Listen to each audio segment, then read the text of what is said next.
Bienvenue sur Sholok News. Nous allons parler d'un sujet de société aujourd'hui, le chômage et l'emploi des jeunes. La situation économique est beaucoup moins avantageuse qu'avant. Est-ce que ça aura des répercussions sur ce sujet?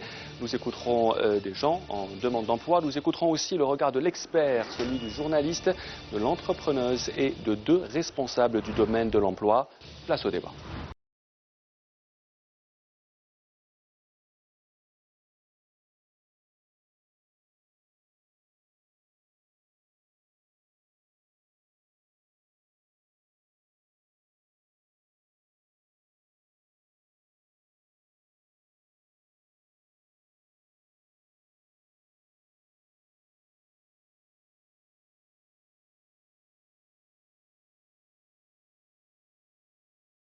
À ce nouveau numéro de Place au débat, un sujet de société aujourd'hui.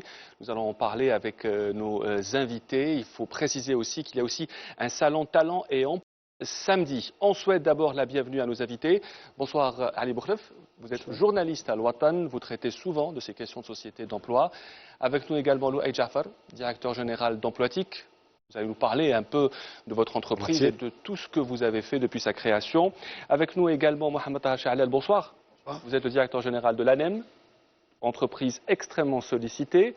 Et avec nous également Iman Sefouane, vous êtes chef d'entreprise et vous dirigez Innopreneur. Vous allez nous parler aussi de votre domaine d'activité. Lors de la deuxième partie de Place au débat, nous aurons le regard de l'expert avec le professeur associé économiste, M. Mourad Goumiri. Alors, c'est un sujet qui passionne depuis des années, c'est un sujet intemporel, celui du travail, celui de l'emploi des jeunes. Il y a des chiffres qui sont donnés, parfois on les croit, parfois on ne les croit pas. Ali Boukhlef, par exemple, on va parler aussi de ces chiffres et de ces statistiques du taux de chômage. Est-ce que le marché de l'emploi aujourd'hui se porte mieux qu'avant ou est-ce qu'il y a des répercussions négatives qui viennent de la crise économique? Selon les statistiques officielles, c'est les seules malheureusement disponibles dans notre pays parce qu'on n'a pas d'entreprise ou de société qui peuvent contredire ces chiffres. Le chômage a quand même augmenté selon les chiffres de l'ONS en novembre 2016 à près de 11%. 10,5. 10,5, donc il se rapproche alors qu'il était de moins de 10% l'année passée. L'ANEM donne aussi des chiffres qui sont à peu près la même chose mais qui ne sont pas totalement adéquats, ce qui veut dire qu'il y a un problème de chiffres d'abord dans ce pays. Mais en même temps, à côté de cela, nous avons aussi des milliers de jeunes qui sont sans emploi, notamment les jeunes de 15-25 ans qui sont en âge de travailler mais qui ne le sont pas.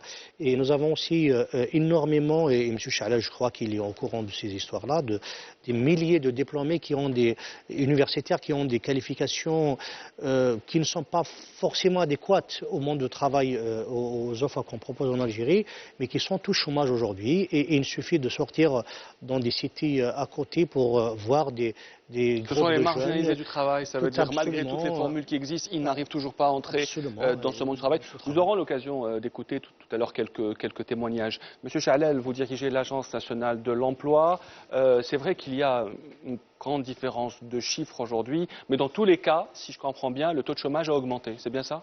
Alors, avant de commencer déjà par parler des chiffres, je vais présenter brièvement Oui, l'ANEM, pour ceux qui ne connaissent pas, c'est quoi l'ANEM en fait? Alors, l'Agence nationale de l'emploi, c'est un service public de l'emploi qui offre des services gratuits. C'est des services, des institutions qui existent dans tous les pays du monde. Notre mission principale, c'est de rapprocher l'offre de la demande, mais nous avons d'autres missions, par exemple l'observation du marché du travail. Maintenant, je reviens aux chiffres. Par rapport aux chiffres du chômage, donc le chômage était de 9,9 au mois d'avril passé, 2016. L'enquête de septembre 2015 donc, a donné un chiffre de 10,5. 2016. Mais en septembre 2015, il était de 11,2. D'abord, pour faire des comparaisons, je pense, on va comparer les chiffres de l'ONS. Je pense qu'il faut comparer septembre à septembre. Pourquoi? Parce que l'enquête de septembre 2016 ou 2015, on va prendre celle de 2016 qui a donné une légère augmentation par rapport à avril. Cette enquête, d'abord, elle se fait juste après des vacances, des grandes vacances. Elle se fait à un moment où il n'y a pas beaucoup d'activités économiques, notamment dans l'agriculture. Donc dans la semaine de référence où il y a l'enquête, il y a beaucoup moins d'activités. Un autre élément qu'on a souvent oublié, L'enquête de septembre ne prend pas en charge également toutes les cohortes qui sortent des différents systèmes de formation professionnelle ou bien universitaire. Nous avons les chiffres, par exemple, les jeunes ou bien tous les citoyens qui terminent leur cursus de formation, qu'elle soit universitaire ou de formation professionnelle, même ceux qui font du décrochage scolaire, ils passent les vacances comme tout le monde et après ils viennent à partir de la fin septembre, début octobre pour commencer à s'inscrire. D'ailleurs, nous avons des rushs, des pics d'inscription dans ces périodes. Au mois d'avril, toutes ces cohortes-là sont prises en considération. Donc si on compare septembre à septembre, il n'y a pas vraiment, il y a même une baisse. Mais si on compare par rapport à avril, oui. Par rapport à avril, il y a une légère hausse. Maintenant, si vous voulez, on va parler des les chiffres de l'ANEM et de l'ONS. Les chiffres de l'ANEM, ce sont des chiffres exhaustifs. C'est-à-dire, je peux vous donner nom et prénom. Plus exhaustifs que ceux de l'ONS? Non, l'ANEM, c'est une enquête, c'est un panel, c'est un échantillon. Donc, il y a un échantillon de ménages. Mais pardon, mais l'ANEM ne prend en charge que ceux qui sont inscrits au fichier. Non, mais vous savez, nous avons des mécanismes qui font que les gens se retrouvent dans l'obligation de s'inscrire. Regardez l'enquête de l'ONS en 2011. Et le taux de pénétration de la demande par l'ANEM était de 15%. Mais après les efforts de modernisation que nous avons faits, il est passé en 2013-2014 à 55%. Et la dernière enquête, vous allez regarder l'enquête de l'ONS, elle vous dit que 68%, vous voyez, ça augmente déjà, 68% des demandeurs d'emploi qui ont été questionnés disent qu'ils ont fait une démarche au niveau de l'ANEM. Donc les gens se retrouvent dans presque l'obligation de s'inscrire parce que nous captons presque toute l'offre d'emploi, évidemment. Les offreurs d'emploi, les entreprises initiales d'emploi passent toujours par vous. Sont obligés de passer par nous et par les agences privées. N'oublions pas, nous avons avec nous un dirigeant d'une agence privée, donc ils peuvent également déposer leur offre d'emploi dans l'agence privée. Est-ce que la demande est Moi, beaucoup plus importante? Je considère que le passage est lié surtout à la qualité de service. Si vous offrez une bonne qualité de service, les gens viennent vers vous. Si vous n'offrez pas une bonne qualité de service, ils ne viennent pas. Dernier point. Pour la question maintenant de si on regarde l'image du chômage, on regarde la composante du chômage. C'est vrai qu'il y a des jeunes, il y a aussi des demandeurs d'emploi qui ont des diplômes qui ne sont pas adéquats avec le marché de l'emploi. On l'a toujours dit, mais notamment dans les sciences humaines et pas toutes les sciences humaines. Je le disais hier, par exemple, quelqu'un qui a une licence en droit, il a un spectre beaucoup plus important que quelqu'un qui a une licence en archéologie, par exemple. Bon, on va en parler dans on aura l'occasion d'en parler. Monsieur Douaï Jaffer, vous qui organisez ce salon talent et emploi à la SAPEX qui prend fin demain, est-ce que vous êtes confronté aux mêmes difficultés aujourd'hui que l'ANEM ou est-ce que c'est un contexte différent? La lecture qu'on a du marché de l'emploi, elle est peut-être un peu différente parce que notre échantillon est plus petit. Donc nous, ce qu'on a remarqué entre 2015, 2016 et ce début d'année, c'est une transformation. Donc c'est, je dirais, ni baisse ni hausse, mais une transformation. On a beaucoup moins d'offres d'emploi dans tout ce qui est commerce, distribution. Par contre, une nette hausse des emplois industriels, indéniable. Et ça, on le remarque aussi sur même les exposants au salon talent emploi. Si on prend l'échantillon des entreprises présentes il y a 2 ans et cette année, ce ne sont pas les mêmes secteurs d'activité qui sont présentes. Beaucoup moins de tertiaire et de commercial, beaucoup plus d'industrie. Donc c'est ça le constat qu'on fait du marché de l'emploi. Le secteur tertiaire reste le principal employeur. Bien sûr, bien sûr. On est un pays de services. Exactement. Et l'industrie s'explique aussi par la diversification de l'économie. Par exemple, à l'ANEM, on a constaté également qu'il y a eu une baisse de 12% dans le bâtiment. Bon, c'est tout à fait naturel, puisqu'il y a plus de chantiers, il n'y a plus de projets publics. Voilà, il n'y a plus de chantiers, il n'y a plus de grands projets. Les grands projets ont été faits dans les 10 dernières années, les projets d'infrastructure de base. Mais au niveau de l'industrie, on a une hausse de 24% de l'offre d'emploi. Mais est-ce que cette diversification profite à tout le monde? On n'a pas l'impression, avec nous, Iman Safouane, vous êtes la directrice générale de Innopreneur, vous êtes en phase avec tout ce qui préoccupe les jeunes aujourd'hui. Est-ce qu'il y a une sorte de désarroi aujourd'hui au profit de nos jeunes face au marché de l'emploi? Oui, tout à fait. Il y a un désarroi, il y a un désarroi du côté des jeunes et il y a aussi un désarroi du côté des entreprises. Parce qu'ils n'arrivent pas à trouver? On a un tissu économique qui est conçu principalement de petites entreprises. Les grandes entreprises se comptent sur les doigts d'une seule main. Les PME algériennes sont connues. Et l'attractivité de l'offre vis-à-vis de la demande et vice-versa n'existe pas. Les demandeurs d'emploi ne savent pas vers qui s'adresser. Les entreprises n'ont plus confiance en nos diplômés. Tout simplement parce qu'être diplômé ne signifie pas être compétent et ne signifie pas être tout de suite employable. Et ce qui est à remettre en question, c'est toute cette chaîne en fait, de l'université ou la formation professionnelle à l'entreprise. Quand on sort de l'université, on a une évaluation de notre valeur sur le marché du travail qui revient à l'individu lui-même et qui n'est pas cohérente avec on va dire les moyens des entreprises existantes aujourd'hui, encore moins leurs besoins en termes de compétences. Et donc, ça crée cette peut-être fracture en termes de communication entre l'offre et la demande. En tant que chef d'entreprise, vous êtes confronté à quel type de problème essentiel aujourd'hui lorsqu'il s'agit du marché du travail? En fait, le challenge des petites entreprises, lorsqu'elles se créent et lorsqu'elles doivent durer, c'est de trouver donc des employés qui ont la capacité de comprendre, on va dire, le fonctionnement et le type de management qui existe dans les petites entreprises. On a besoin de personnes flexibles, de personnes multitâches, de personnes qui sont là pour apprendre et grandir avec l'entreprise.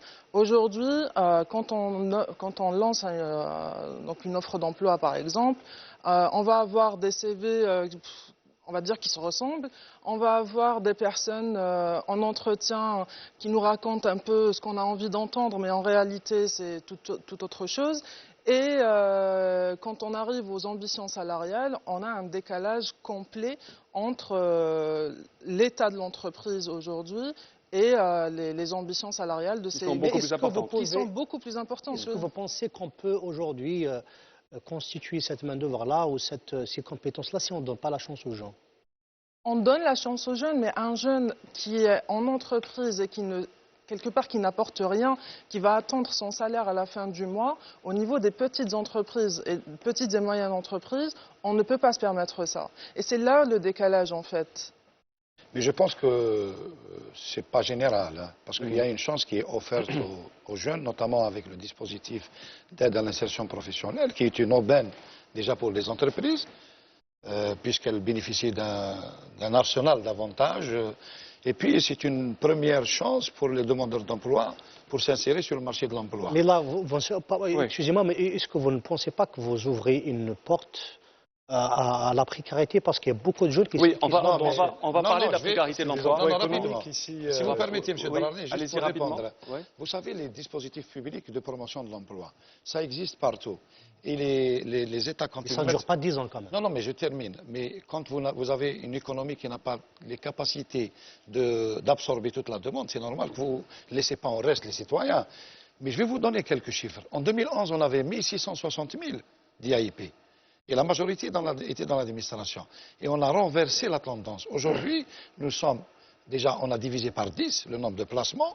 Et c'est un bon indicateur. Parce que les placements économiques classiques connaissent une hausse, une augmentation importante.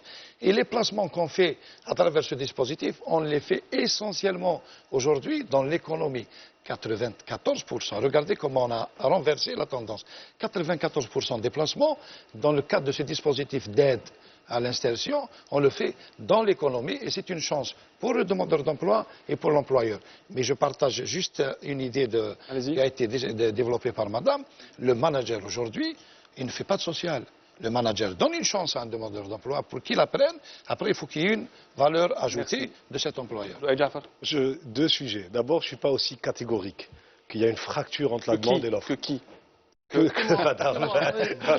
Non, parce que l'échantillon, peut-être, il est très petit aussi. Hein. Non, c'est juste sur une impression en tant qu'employeur, d'abord. En tant que chef d'entreprise, il n'y a pas une fracture. Aujourd'hui, il y a un manquement. Vous êtes chef d'entreprise en siège aussi. Exactement. Non, mais vous avez commencé dans le cadre de si vous faites partie des entreprises les plus attractives. On l'est devenu parce qu'on a un style de management qui fait qu'on attire. Mais ce que je veux dire, c'est qu'il faut toujours faire un benchmark. C'est-à-dire qu'on doit se comparer. On a l'impression que le cas qu'on est en train de vivre est unique. En fait, absolument pas. On est en contact avec plus de 120 pays, avec des entreprises qui exercent le même métier que nous dans plus de 120 pays.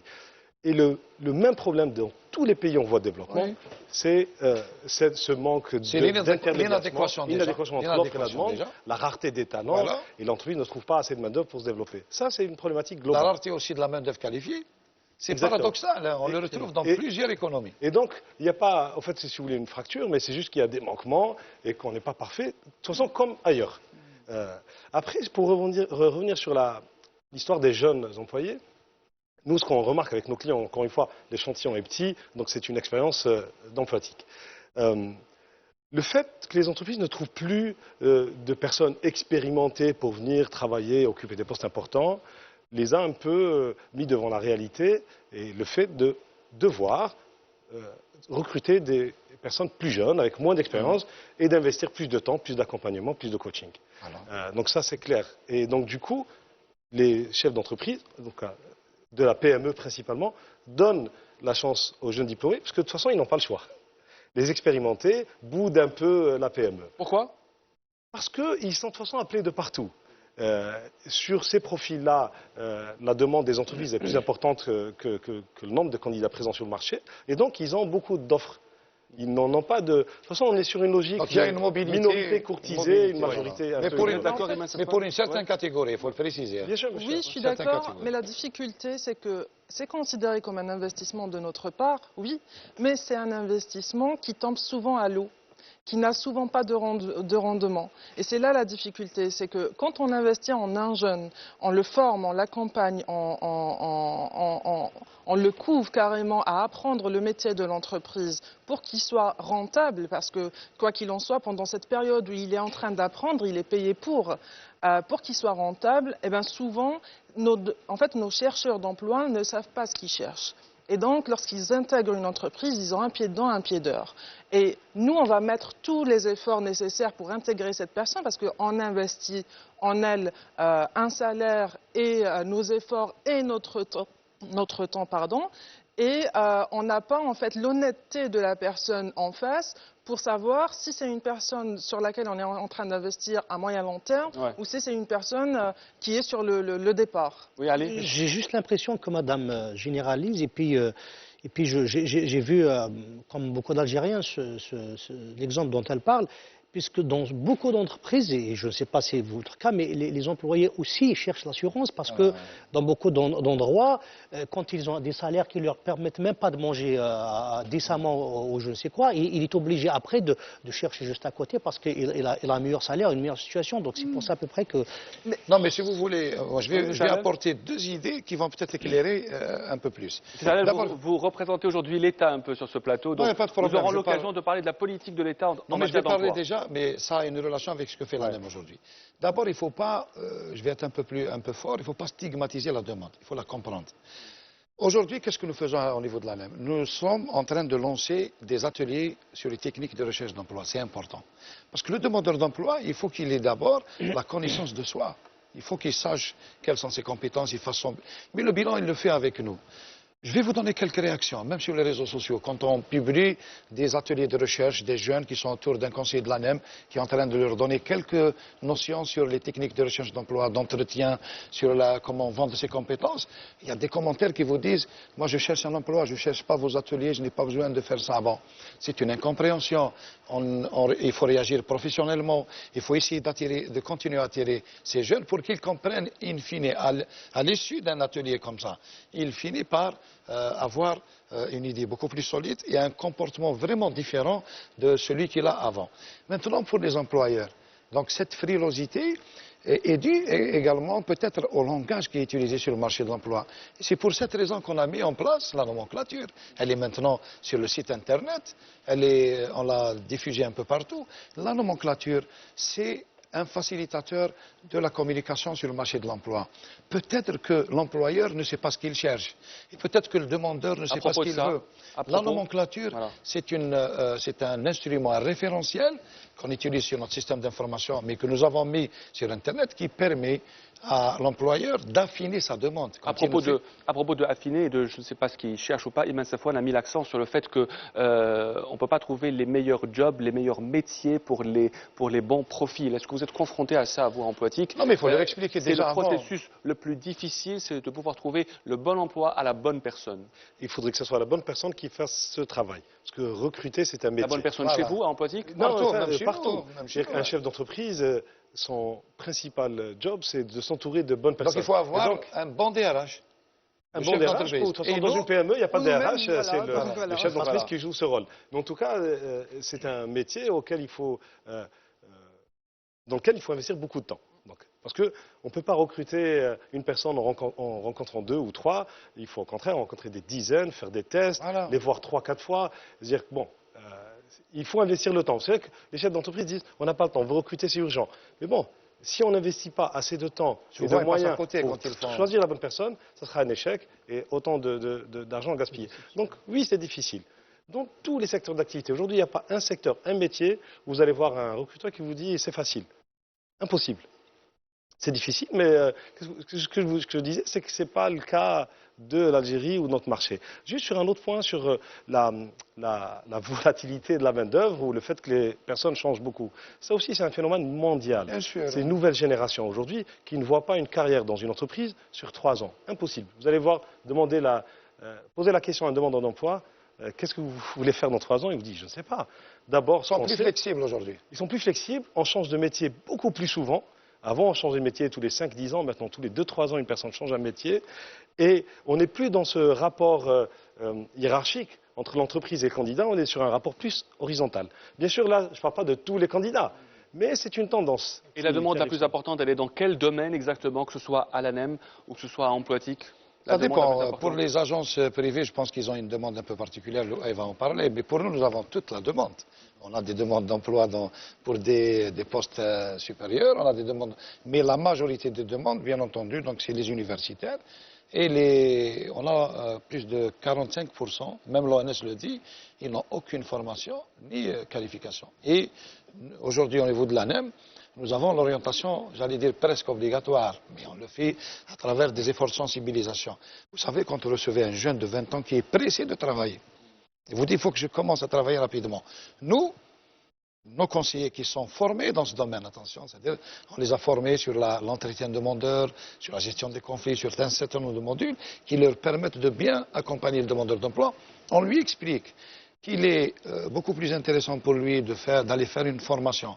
Et puis même quand on fait une formation, je profite de l'occasion en passant dans votre antenne pour dire aux jeunes qui nous regardent qu'il faut ceux qui n'ont pas de formation, qu'ils aillent dans les instituts, les centres de formation, puisque les inscriptions, je pense qu'elles seront clôturées le 18 et le 23 février, donc il y a une nouvelle session. Et je leur conseille de faire des formations techniques. Je termine. Hier, j'ai été contacté par une directrice d'un centre de formation professionnelle sur Facebook. Elle m'a salué par rapport à cette question-là et elle m'a dit qu'elle a beaucoup de jeunes universitaires qui ont des diplômes dans les sciences humaines qui sont en train d'être formés dans son institut. Vous voyez, donc l'adaptation aussi au marché de l'emploi, elle doit se faire également par les demandeurs d'emploi eux-mêmes. Vous êtes d'accord? Ça reste des exceptions ou des cas rares. Bon, c'est encourageant, hein, Ouais. ça nous donne. Non, mais l'adaptation, on est obligé de la faire. Ouais. Oui, mais la difficulté aujourd'hui, et je ne parle pas de mon expérience, parce qu'en fait, dans notre métier, on accompagne la création d'entreprises et le développement des petites entreprises. Et ça, c'est quelque chose qui revient très souvent. On a du mal à avoir des employés, que ce soit une pâtisserie, un institut de beauté, un cabinet d'architecture, un restaurant, peu importe l'activité dans laquelle on est, ça reste le poste le plus compliqué à gérer. Parce que on a, encore une fois, des demandeurs d'emploi qui ne connaissent pas leurs droits et obligations envers leur employeur. Ils sont dans un rapport de force. Parce que, par exemple, le cas de la restauration, un restaurant ne fonctionne pas sans son chef, sans ses serveurs. Donc, ils sont dans un rapport de force où il sait que s'il part, le restaurant ferme, donc il est tout le temps dans la négociation. Ils sont tout le temps dans l'observation. S'il y a un peu plus de flux, augmenter mon salaire. Donc tout ça, c'est des choses qui ne sont pas suffisamment cadrées. Je ne sais pas si vous permettez, mais il y a aussi le problème des entrepreneurs aussi qui ne Tout à fait, comprennent tout pas à fait. qu'un employé, ce n'est pas un serviteur, que c'est un employé. Ah, Ça, aussi c'est un des problème droits. sérieux. Ah, Les gens ne sont justement. pas déclarés. Est-ce que le ne principe sont de pas droit et soumis. devoir mais est justement, dans les puisque deux madame, sens. puisque Oui, madame tout à fait. accompagne des entreprises, Oui. et c'est un métier, mais Oui. l'accompagnement des demandeurs d'emploi, c'est un autre métier. Exactement. Souvent, on explique aux demandeurs d'emploi, même aux gens qui travaillent, on leur dit attention, il faut que vous soyez couverts au niveau social. Vous savez, il y a des travailleurs qui demandent à leur employeur de ne pas les déclarer à la sécurité sociale. oui, c'est vrai. Est-ce que c'est la faute de l'État? c'est pas la faute de l'État. L'État fait l'effort à travers l'inspection du travail, à travers les institutions publiques, à travers même la société civile. Mais vous faites le tour d'Alger maintenant, dans les restaurants, les cafés, les chantiers, 90% des jeunes ne sont pas déclarés. Ils le veulent pas. On peut pas annoncer des taux pareils, mais je vous dis que l'inspection du travail, elle fait son travail, mais il reste que le travail de sensibilisation et de compréhension doit se faire. Même le travailleur lui-même, il doit s'assurer qu'il est dans des conditions de travail idéales et qu'il est couvert au niveau de la sécurité sociale.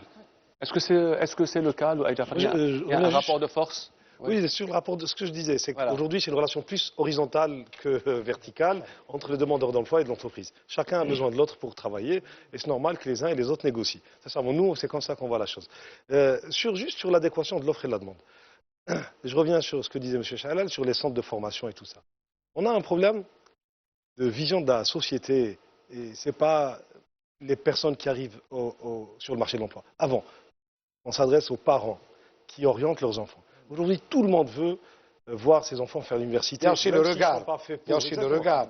Il y a aussi la place de la formation académique, qui a toujours une place de choix, mais qui n'offre pas souvent des forces de travail. Justement, on devrait peut-être confier un peu plus sur des systèmes allemands ou quelques pays asiatiques où les métiers techniques ou de techniciens supérieurs, c'est un niveau Bac plus 2, Bac plus 3, sont beaucoup plus valorisés, beaucoup mieux payés. Or qu'aujourd'hui, ce n'est pas le cas. C'est-à-dire que les jeunes se détournent des emplois du BTP, de l'industrie, de la mécanique, de la maintenance, de l'agriculture, même si des fois elle pourrait être très rémunératrice. Ça reprend un petit peu l'agriculture. La société a un jugement négatif. Vous savez, M. Delarnay, en langage populaire, la ménagère algérienne, ou une femme algérienne qui a des enfants, elle est beaucoup plus fière de son fils qui a une licence, voilà, je garde toujours l'archéologie ou la philosophie, que de son fils qui est plombier. Donc il y a aussi le regard de la société vers certains métiers. Et il n'y a pas de sous-métier. Voilà. Alors, nous sommes allés à la rencontre de quelques personnes dans la rue, ici à Alger. Amel Bouaza a interrogé les personnes sur leur facilité ou pas à trouver et à chercher de l'emploi. Voici quelques témoignages. Pour trouver du travail, la difficulté, c'est que la majorité des entreprises demandent une expérience. Pour un jeune diplômé, ça sera plutôt difficile parce que l'expérience, il peut l'avoir en travaillant. Voilà, question Marifa, c'est dans tous les domaines, mais c'est, comment dirais-je, c'est pas 100% Marifa, pas particulièrement. Moi, je travaille dans une boîte pharmaceutique, mais sans Marifa, c'est par rapport à mes capacités. Les étudiants en Algérie, c'est pas facile de trouver du travail. Voilà, donc... réagir, si vous voulez. Oui, vous êtes presque... Bon, je suis conforté déjà par... Non, vous savez, parce que c'est un terme qui est tellement galvaudé. Donc, on parle trop de Marifa. Regardez là. Bon, ça existe dans tous les pays du monde. On ne peut pas nier. C'est simplement le réseau. Voilà. C'est tout à fait normal. Voilà, il y a une partie qui est le. C'est un réseau normal aujourd'hui, le favoritisme? Après, maintenant. Non, je parle du réseau. Du réseau. Mais vous savez, le Je chef ne parle pas de favoritisme. D'accord. le chef d'entreprise, il ne fait pas de social.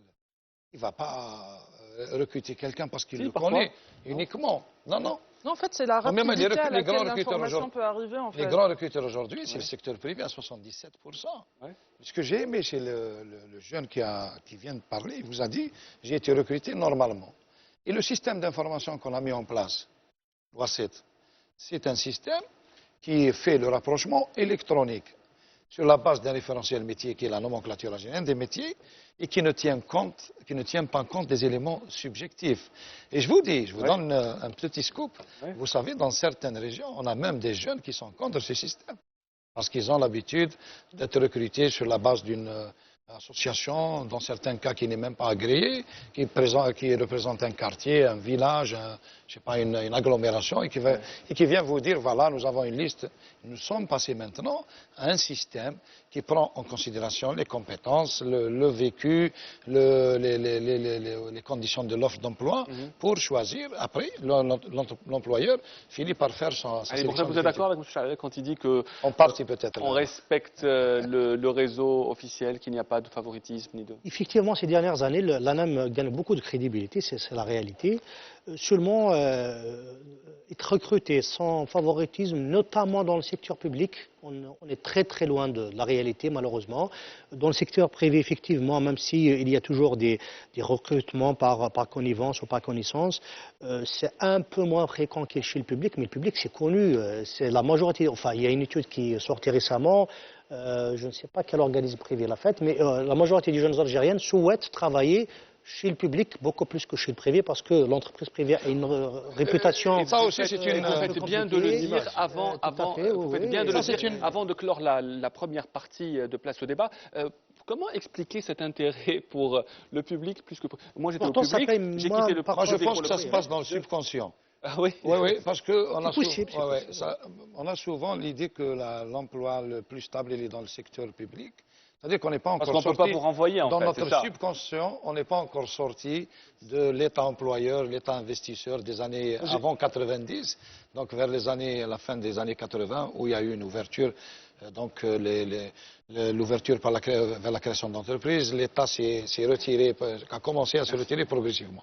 Mais pour lutter contre toutes ces pratiques-là, c'est la modernisation. Si vous faites de la modernisation et vous conférez plus de transparence comme on le fait aujourd'hui, mais je ne suis pas en train de dire qu'on est arrivé. Il y a encore du travail à faire. Ça va donc crédibiliser encore plus l'action de l'État. Merci M. Chahlel. C'est la fin de la première partie de Place au débat. On passe à la deuxième partie. On se retrouve dans un tout petit moment. Merci à Ali Bourklef de Watan d'avoir été avec nous.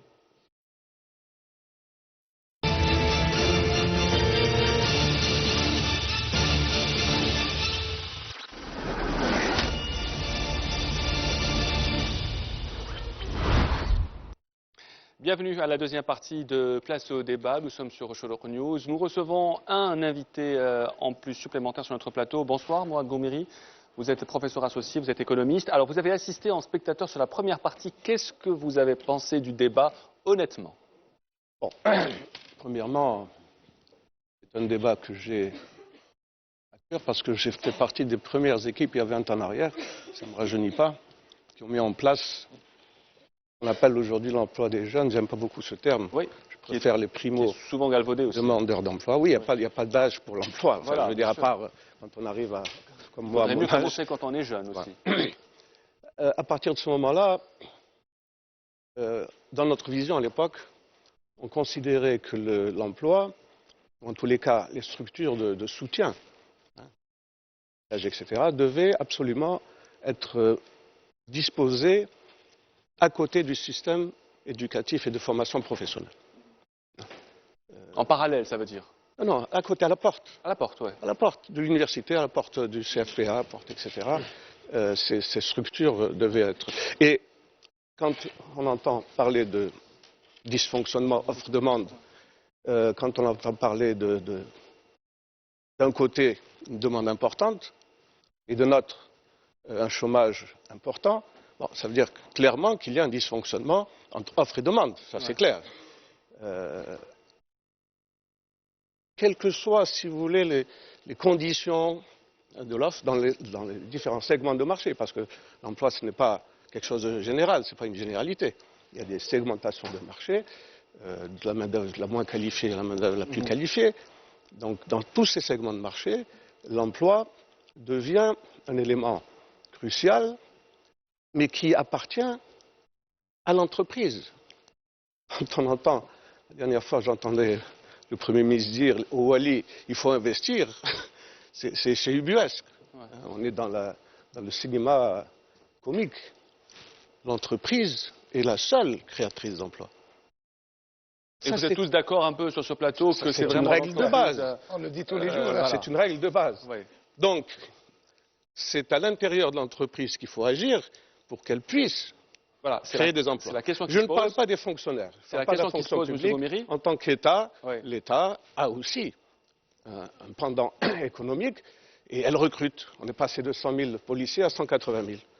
Donc ça fait 80 000 emplois pour des raisons de sécurité évidentes. Donc la fonction publique. Est-ce qu'on est bien administré dans les 1500 APC, dans les daïras, dans les wilayas? Est-ce qu'il ne faut pas plus ou moins de fonctionnaires? Donc ça, c'est un débat. Qu'est-ce que vous en pensez? Il faut plus ou moins? Ça dépend. Est-ce qu'il n'y a pas un trop-plein d'employés, de fonctionnaires aujourd'hui en Algérie? C'est fort possible. Bah oui, c'est fort clair. possible. Non, non, Dans certains- Je dans pense certains qu'on est domaines. au niveau de la fonction publique, et on le dit tous les jours, d'abord il faut corriger l'idée que la fonction publique lutte contre le chômage, ou bien les postes administratifs. Mais c'est l'idée qui court aujourd'hui, notamment chez quelques amis de la presse. Donc il faut dire, comme vient de le dire le professeur Goumiri, c'est l'économie qui crée de l'emploi. Après, maintenant, il faut mettre le climat pour que l'économie crée de l'emploi. Ça, c'est le rôle de l'État pour l'amélioration du climat de l'investissement. Je reviens maintenant aux jeunes. Pourquoi on dit jeunes? Je n'ai pas terminé, pardon. Allez-y rapidement, pour qu'on puisse faire un tour de table. Donc, si on part du principe que c'est l'entreprise qui génère l'emploi, il faut s'occuper de l'entreprise.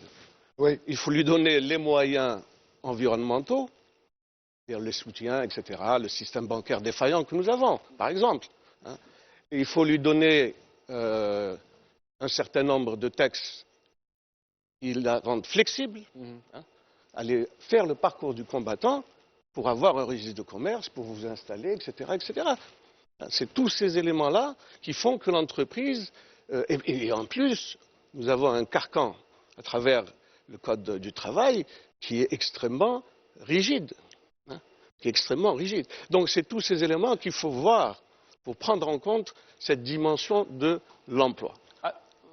J'ajouterai juste... On passe la parole et après on revient à vous. Louaï Jafar, Iman Safwan, est-ce que vous pensez que l'entreprise algérienne aujourd'hui a les moyens de se développer, a tous les moyens de créer des emplois, ou est-ce qu'on est encore loin?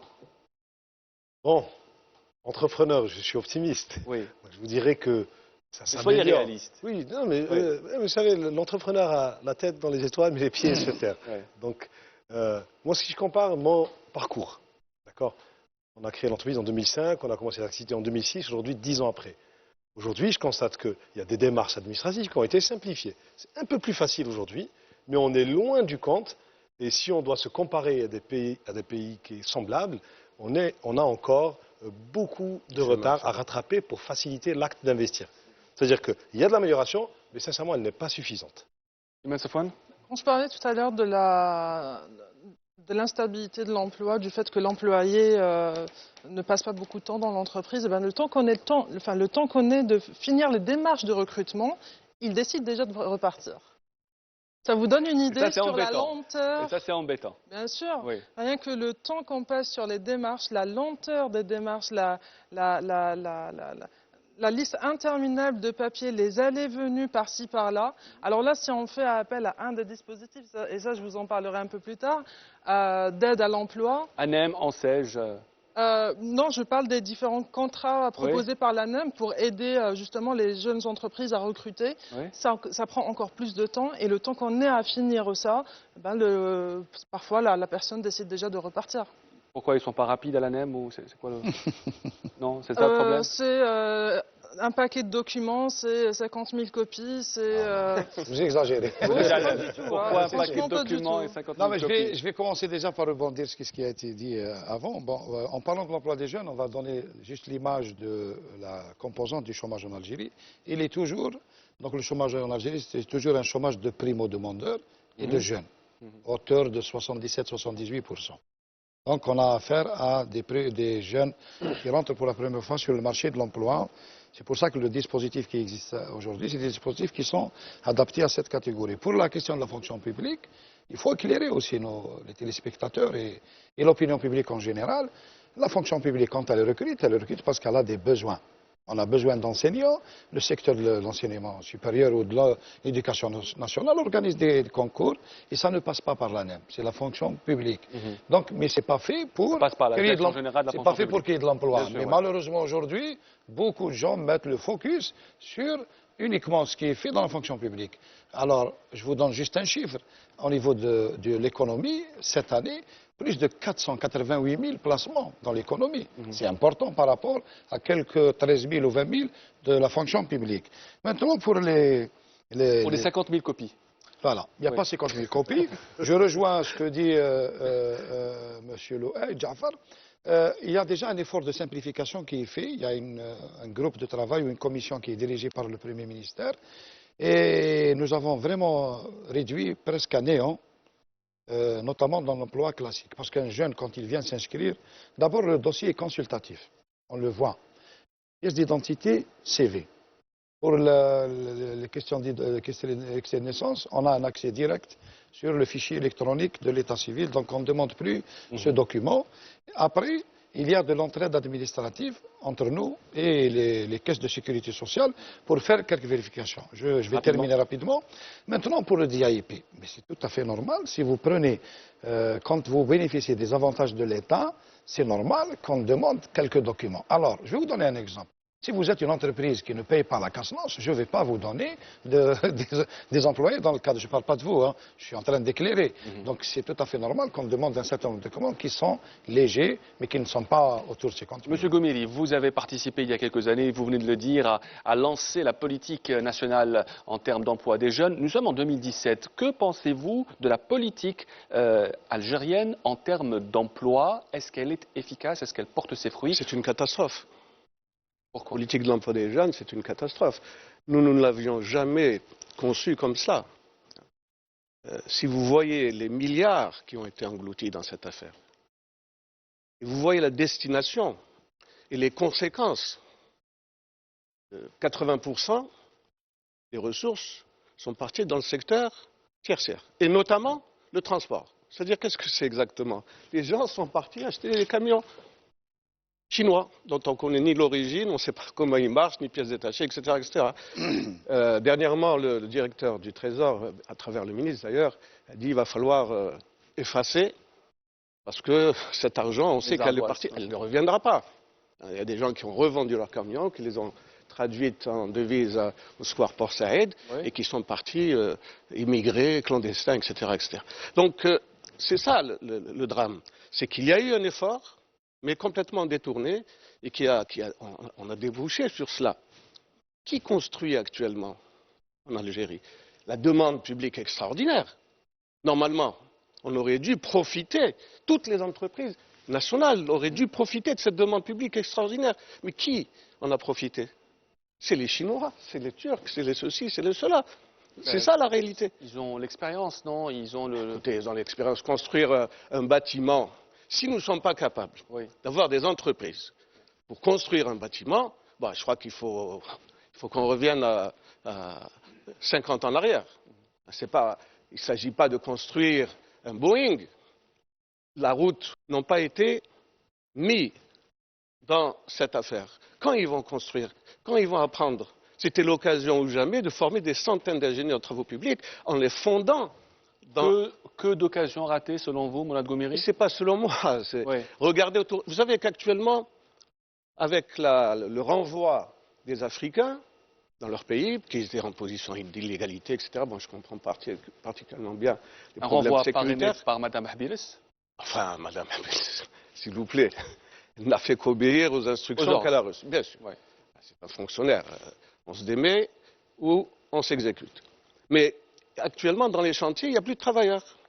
J'ai reçu plusieurs échos de chefs d'entreprise qui sont dans le BTPH, qui me disent, depuis qu'on a renvoyé les appeler des immigrés, puisqu'ils sont dans une situation illégale, eh bien, on n'a plus de main-d'œuvre. Mais il semblerait que les Algériens, M. Gomiri, arrêtez-moi si je me trompe, n'aiment pas travailler dans les chantiers, dans les métiers dits pénibles. Qu'est-ce que vous en pensez? C'est une question. Qu'est-ce que c'est que cette lubie? Qui a construit l'Algérie coloniale? Qui a construit la France des Trois Glorieuses? Ce n'est pas les ouvriers algériens? Il y avait des régions entières qui étaient spécialisées. Mais ce n'est pas la même génération. Et alors, aujourd'hui, quand vous vous adressez à la main-d'œuvre, les personnes. Alors, les métiers sont moins attractifs, ce qu'on disait tout à l'heure. Les métiers sont moins attractifs. Le regard de la société est négatif. C'est peut-être moins rémunérateur que d'autres activités tertiaires où le gain est plus facile. Et donc... Vous êtes en train de donner les solutions. Écoutez, vous êtes en train de donner les solutions. Il faut rémunérer, il faut donner plus de moyens, il faut mieux former. Enfin, l'Allemagne, vous avez parlé de l'Allemagne. Vous savez ce que c'est que l'apprentissage en Allemagne? C'est un élément fondamental. C'est un pays qui s'est relevé. Vous avez dit qu'on n'a pas de grosses entreprises, mais tout le monde sait bien que dans tous les pays européens, c'est la petite et moyenne entreprise qui porte l'économie. Ce n'est pas les grandes entreprises. Je n'ai pas parlé de grandes entreprises. Non, mais vous avez dit la plupart. Enfin, j'ai cru savoir que vous pensiez que c'était une mauvaise chose. Tant mieux, il y a plus de flexibilité. Donc, les solutions, vous les avez énoncées. Il faut rendre ces métiers attractifs. Il faut revenir aux métiers de base. Il faut rémunérer. Et puis l'Algérien va se mettre en salopette, en bleu de travail, il va travailler. Bien sûr. C'est tout. Monsieur Chalal, Bon, je vais juste... Monsieur Gomeli dit que votre politique, de manière générale, est une catastrophe. La politique de M. Gomeli était parfaite. Celle d'aujourd'hui, elle est catastrophique. Vous savez, la politique de l'emploi, M. Gomeli l'a réduit à l'enseigne. Non, j'ai parlé de l'enseigne, pas de la politique de l'emploi. Vous êtes professeur en économie, vous avez lancé un pourcentage, 80%. Je vous pose la question, comment est-ce que vous êtes arrivé à ce pourcentage? Bon, quand c'est des journalistes ou des observateurs simples qui donnent des pourcentages, je regarde les pourcentages que j'ai, ils sont calculés, c'est des études qui sont faites. Mais quand on lance comme ça un pourcentage, 80%, je vous pose la question, comment vous le savez? À travers... Est-ce que vous avez... Non, mais à travers quoi? Vous n'avez pas les chiffres, vous n'avez pas les études. Pourquoi je n'ai pas les chiffres? Vous n'avez pas les chiffres. Pourquoi vous avez lancé juste un pourcentage. Vous me laissez terminer. Oui. Donc, l'ANSEJ, ça fait 6 ans qu'ils ont arrêté, la CNAC et l'ANSEJ, de financer le transport. Il faut dire aussi qu'au moment où l'ANSEJ avait financé le transport, l'ANSEJ et la CNAC, c'était un moment où il y avait un manque énorme dans le transport, notamment public, de voyageurs et par la suite de marchandises. Donc l'activité a été gelée, pas gelée, c'est-à-dire l'ANSEJ a arrêté avec la CNAC de financer cette activité à partir de 2011. Ça fait 26 ans que je suis dans le secteur. Je connais toute la politique à partir du PEG, les premiers programmes d'emploi des jeunes, et je sais comment elles ont été conçus. Donc, et les politiques de l'emploi, elles n'intègrent pas l'ANSEJ uniquement. La politique de l'emploi, c'est la politique d'un gouvernement.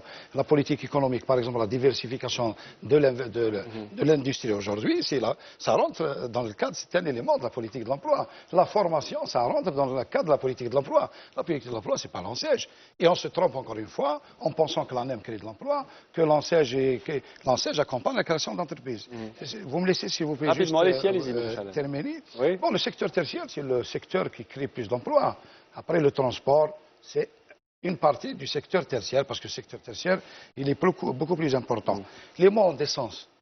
Le gouvernement, dans l'intervention du ministère du ministre des Finances, il n'a jamais parlé d'effacement.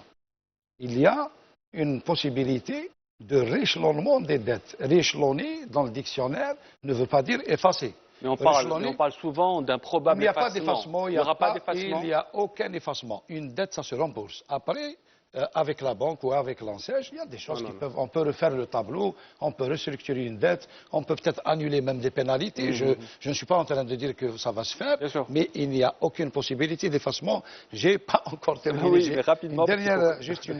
Pour la commande publique, c'est vrai que la commande publique a vraiment été la locomotive de l'investissement et de la création d'emplois pendant toutes ces années. Mais toute l'infrastructure de base maintenant, elle sert à l'économie, l'économie créatrice d'emplois et les autres investissements. Aujourd'hui, regardez ce qui se fait à Relise, à Nadjidj, à Oran. Donc il y a quand même quelques unités économiques qui commencent à créer de l'emploi.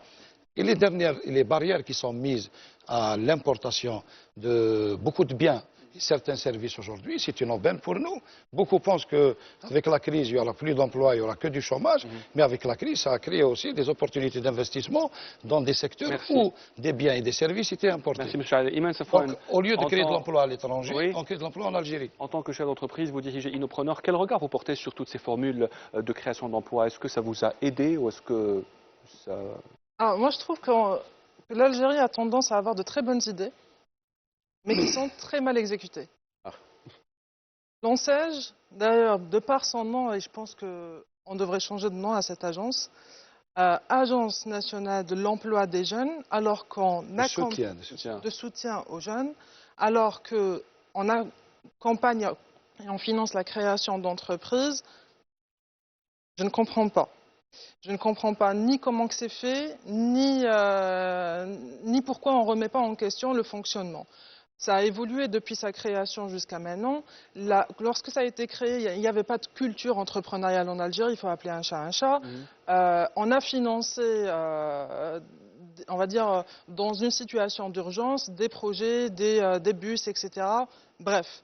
On a fait le constat, on sait ce qui n'a pas marché et on sait aujourd'hui qu'on a un challenge de création d'entreprise auquel cette agence devrait répondre. Mais je pense qu'elle peut y répondre en se tournant vers le secteur privé et en allant vers des partenariats avec Ils sont dans l'agriculture, Vous avez parlé. Ça, c'est une chose. Non, mais les gens gardent toujours l'image du transport. Je m'excuse. Allez, je finis juste un point. L'ANEM, par contre, l'ANEM a évolué. Aujourd'hui, les universitaires, les diplômés, ceux qui sont issus de la formation professionnelle continuent à ignorer l'existence de l'ANEM et les bienfaits de s'inscrire à l'ANEM. On doit encore faire le travail d'information. Mais il y a aussi des dysfonctionnements au niveau de l'ANEM, il y a des lenteurs, il y a des incohérences. Quand on parle de DAIP, on paye 8 000 dinars un employé et demander à l'employeur de compléter le financement qui va passer hors comptabilité, parce qu'il n'y a pas moyen de faire un contrat pour compléter le salaire d'un employé, ça, on ne le comprend pas non plus. Je pense que vous-même, vous n'avez pas compris le dispositif. Vous aviez une anecdote à nous raconter sur HEC, quand on parlait notamment de ces difficultés quand les gens à trouver de l'emploi. Tout à fait. En fait, tout à l'heure, dans la petite vidéo, quelqu'un a parlé d'expérience. Ouais. Moi, j'ai enseigné l'entrepreneuriat en tant que vacataire au niveau de HEC, à Coléa, pas pour l'expérience, pour essayer de voir au niveau des jeunes comment que l'idée d'entreprendre est perçue. Et au début du sommet, je pose la question, quel est votre projet professionnel? Sur un groupe de 30, j'ai la moitié finir mes études à l'étranger, la moitié... 40% qui me disent trouver un emploi en tant qu'enseignant, et peut-être 5 ou 10% qui vont avoir des questions, des réponses de je ne sais pas où, voilà, j'ai un projet plus ou moins clair. Ça, ce n'est pas normal au niveau d'une école de commerce. Alors, je n'ose même pas poser la question au niveau des universités. Absolument. Ça, c'est d'une. La deuxième chose, c'est que nos étudiants peuvent avoir de l'expérience à travers leur stage qu'ils prennent à la légère. Le stage pour l'entreprise est la possibilité de tester une personne qui peut lui offrir un emploi derrière. Mais les jeunes prennent le stage comme une formalité administrative vis-à-vis de leur école et de leur diplôme, et donc préfèrent venir à l'entreprise pour collecter des données et faire leur mémoire. Et ça, c'est une erreur de leur part. Monsieur Gomiri, vous aurez le mot de la fin. Est-ce qu'il y a une note d'optimisme qu'on voit aujourd'hui dans le monde du travail en Algérie? Il faut être optimiste avec une pareille demande publique. Je voudrais peut-être terminer par la déperdition. Vous savez que nous sommes en train de faire le bonheur d'un certain nombre de pays étrangers avec les cadres algériens. Vous avez vu malheureusement lors de l'attentat du Canada, malheureusement c'est un gars que je connais, ce sont deux cadres supérieurs. Absolument. Qui se sont installés au Canada. Mais où ils étaient avant? Où étaient-ils ces gens-là? Ils étaient en Algérie.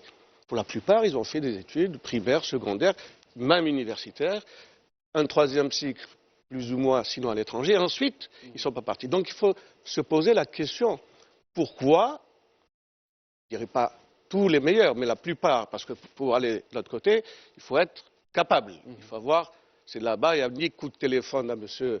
X, ni à Y. Là-bas, il faut avoir des capacités. Pourquoi ces gens-là s'en vont? Pourquoi s'en vont-ils? Pourquoi, à la sortie vous savez, j'ai discuté avec l'ambassadeur du Canada, une fois il m'a dit, moi je vais chaque fois à la sortie de promotion de l'Institut d'informatique. Je lui ai dit, mais pourquoi? Il m'a dit, je prends toute la promotion et je la prends. Ah bon? Mais je lui ai dit, vous vous rendez compte de ce que vous êtes en train de faire?